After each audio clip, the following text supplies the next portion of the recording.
ગીર સોમનાથના દરિયા કિનારે pre wedding કરવા માટે યુવક યુવતીઓ આવે છે, સાથે તેમના મિત્રો પણ આવે છે। દરિયા કિનારે પ્રી વેડિંગ ફોટોશૂટ કરવામાં આવી રહ્યું હતું, પરંતુ દરિયામાંથી એક એવું મોજું આવ્યું કે કિનારે રહેલા 5 થી 6 લોકોને દરિયામાં ખેંચીને લઈ જાય છે। લાંબા સમયથી દરિયામાં શોધખોળ કરવામાં આવી રહી છે, પરંતુ યુવતીની ભાળ હજી નથી મળી રહી। શું હતો સમગ્ર મામલો, વિગતે વાત કરીએ આ વિડીયોમાં।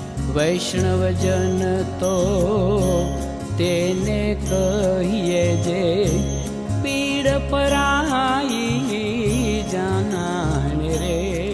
નમસ્કાર, નવજીવન ન્યૂઝમાં આપનું સ્વાગત છે। હું છું જયંત દાફડા। હાલ લગ્ન પ્રસંગમાં પ્રી વેડિંગનો ક્રેઝ વધી રહ્યો છે।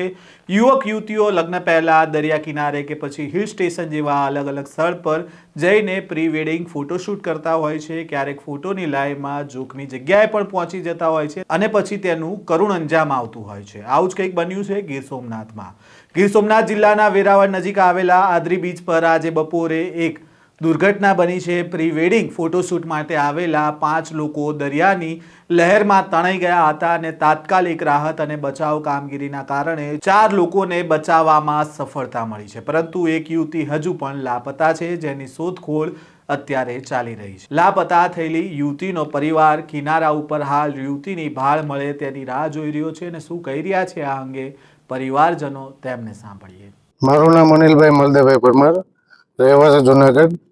આજ રોજના ગામ આદરીના જે દરિયાકાંઠે મારા સાડુભાઈની છોકરી અને 5 અન્ય એના મિત્ર અને શૂટિંગવાળા 7-8 વ્યક્તિ અહીંયા શૂટિંગ જે લગ્ન દરમિયાન જે કાંઈ વિધિવત જે ઉતારવા આવે એ રીતનું એ પ્રી વેડિંગ ઉતારવા માટે આવેલા હતા। તે દરમિયાન એક મોજું એવું અચાનક આવેલું, જે દરમિયાન એ 5-7 વ્યક્તિને એકી સાથે ખેંચેલા।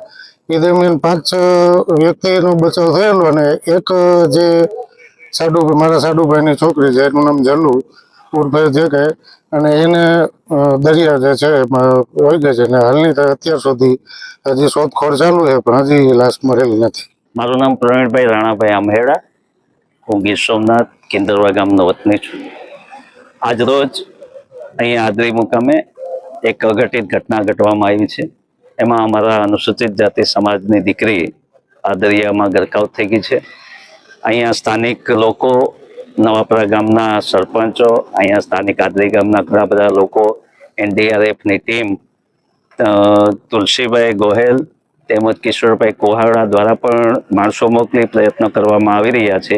હાલમાં NDRFની ટીમ પ્રયત્નો કરે છે, પણ હજુ સુધી દીકરીની લાશનો કોઈ પત્તો નથી। અને એક અહીંયા છાત્રોડા ગામે એક પ્રસંગ હતો, એ પ્રસંગને અનુરૂપ આ લોકો અહીંયા પ્રી વેડિંગ શૂટિંગ કરવા માટે આવેલા, એ દરમિયાન આ ઘટિત ઘટના ઘટવામાં આવેલ છે।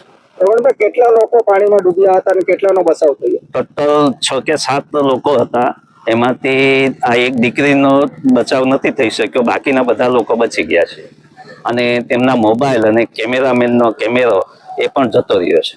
વેરાવળ નજીકના વિસ્તારમાંથી આ યુવક યુવતી તેમના મિત્રો સાથે ફોટોશૂટ માટે બીચ પર આવ્યા હતા। ફોટોશૂટ ચાલી રહ્યું હતું, એ દરમિયાન અચાનક દરિયામાંથી ઊંચું મોજું આવે છે અને આ સાથે જ આ લોકોને ખેંચીને દરિયામાં લઈ જાય છે। આ અણધારી ઘટનાને પગલે આસપાસના લોકો અને પ્રવાસીઓમાં ભારે ફફડાટ ફેલાઈ જાય છે અને ઘટનાની જાણ વેરાવળ ફાયર બ્રિગેડ અને પોલીસ તંત્ર અને સ્થાનિક તરવૈયાઓને કરવામાં આવતા તાત્કાલિક ઘટના સ્થળ પર દોડી આવે છે અને સંયુક્ત રીતે બચાવ કામગીરી હાથ ધરે છે અને 4 લોકોને સુરક્ષિત બચાવી લેવામાં આવે છે। આ દુર્ઘટનામાં 30 વર્ષીય યુવતી જ્યોતિ પરમાર હજુ પણ લાપતા છે અને દરિયામાં લાપતા બનેલી જ્યોતિ પરિવાર મૂળ માંગરોળ તાલુકાના ઢેલાણા ગામની વતની છે અને હાલ ઘણા સમયથી વેરાવળ તાલુકાના નવાપરા ગામ ખાતે રહે છે।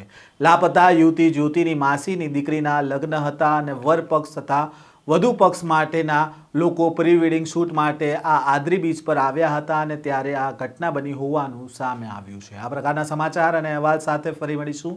નવજીવન ન્યૂઝ સાથે જોડાયેલા રહેજો। વૈષ્ણવજન તો તેને કહીએ જે પીડ પરાઈ